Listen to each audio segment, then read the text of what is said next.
We make it clap. We make it clap. Bonjour et bienvenue sur cette vidéo sur la facilitation graphique, pour démystifier un petit peu ce que ça peut cacher. Ça rend par le visuel les choses complexes un peu plus simples d'accès, pour pouvoir les comprendre, les aborder et les retenir. Il y a plusieurs types, du scribing, du sketchnoting, de l'illustration ou également de la restitution du support. Pour ça, on fait appel à différentes aptitudes, l'écoute, l'esprit de synthèse, l'organisation, notamment pour le contenu, et la restitution du tout. Pour ça, ça passe déjà par le fait d'écrire et l'écriture. Et dans les écritures, il y a notamment les titres qui sont importants pour démarquer les différentes sections d'un support. Par exemple, on aurait pu mettre c'est quoi, le style, les skills et les outils.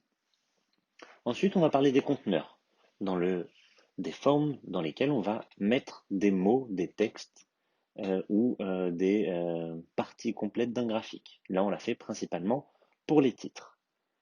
On a également les connecteurs pour lier des idées, des mots, des visuels entre eux, comme la flèche disant que pour aller de complexe à simple, on passe par le visuel, ou également ici, on fait un mélange de conteneurs et de connecteurs avec un peu comme des puzzles, des espaces qui s'imbriquent les uns avec les autres par l'intermédiaire de flèches. D'ailleurs, j'ai été un peu plus précis, on peut passer de l'écoute à la synthèse, à l'organisation, à la restitution. Ça nous donne un ordre, un séquençage.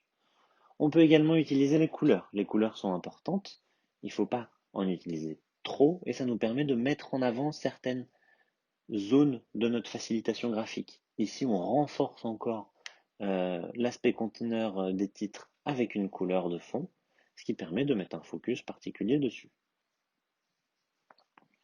On peut aussi habiller les différents visuels qu'on a créés, comme ici le connecteur dans la première partie. Les listes, on en fait tous. Là, on va le faire pour les outils, pour l'énumération.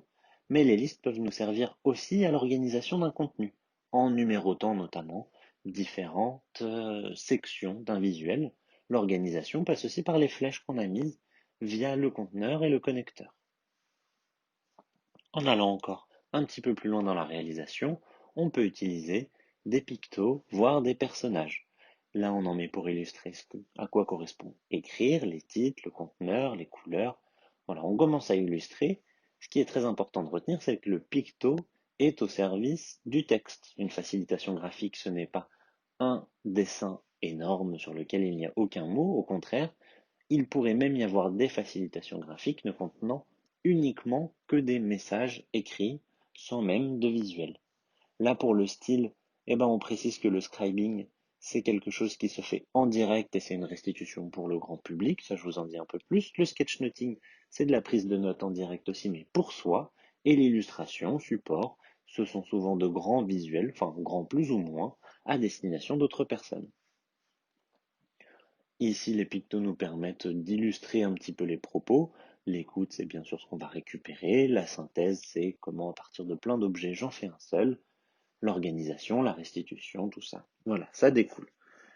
Et bien sûr, un petit tips aussi, euh, pour finaliser une facilitation graphique, je vous encourage vivement à mettre les couleurs à la fin, à faire en sorte que tout ce qui est détail arrive après, pour ne pas perdre de temps pendant votre création. Voilà, vous avez quelques éléments de manière générale pour une facilitation graphique. Merci d'avoir pris le temps de regarder cette vidéo et je vous dis surtout à bientôt.